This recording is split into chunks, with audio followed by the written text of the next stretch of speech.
The Prince and Princess of Wales don't want to move to Windsor Castle, royal expert says.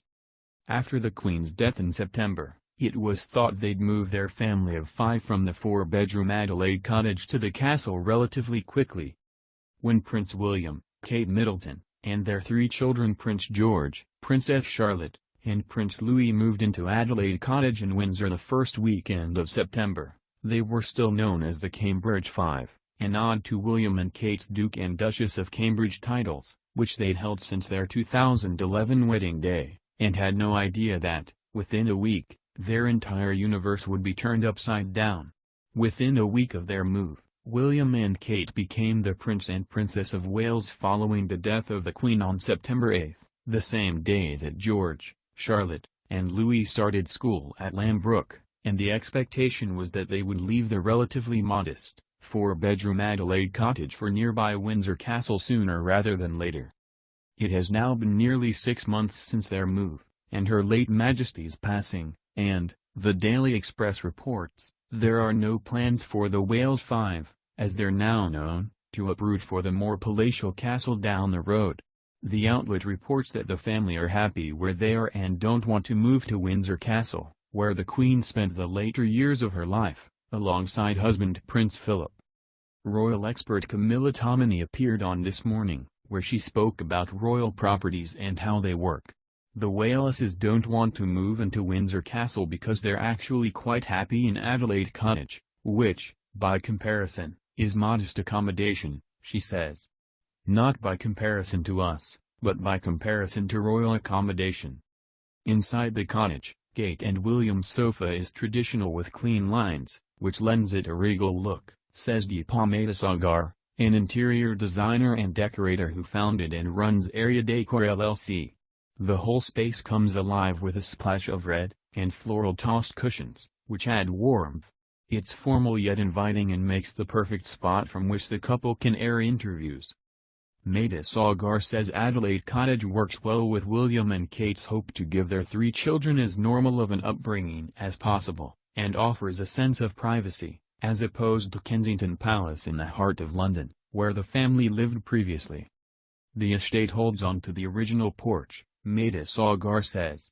The manicured gardens also appear to have maintained the same character for nearly 200 years. Other features added to the exterior include a gravel driveway, a red brick outbuilding, and a gatehouse, which is a rather inconspicuous security detail, in line with the royals' desire for privacy and normalcy. Inside, the 4-bedroom residence reportedly holds on to the traditional furnishings such as a nautical-inspired theme in the main bedroom, recycled from a 19th-century royal yacht, and, in this, the decor is almost iconic, she continues. The home also reportedly has a neutral color scheme, with royal blue and deep red with hints of gold for a touch of elegance. This creates a calming effect, which is perfect for a family with young children.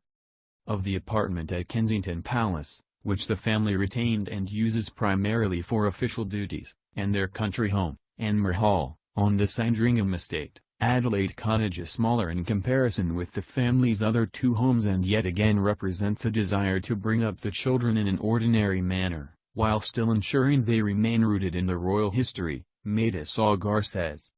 To add to the perks, Adelaide Cottage is not far from Bagshot Park, where Prince Edward and Sophie, Countess of Wessex live, and Sophie and Kate share a close relationship, and perhaps the proximity is appreciated by the women, Maida Sagar says.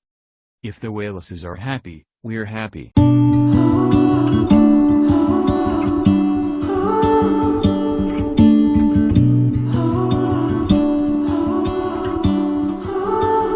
She left me breathless, like a summer breeze on a winter day. And I do worship her dark blue eyes, they show the skies. But she don't believe me when I say, zoomed out, yeah, she's miles away. Yeah, she don't believe me when I say, believe me when I say that she's everything, everything, and everything to me. And when she let me in, she makes it hard to breathe. Just one look, one kiss,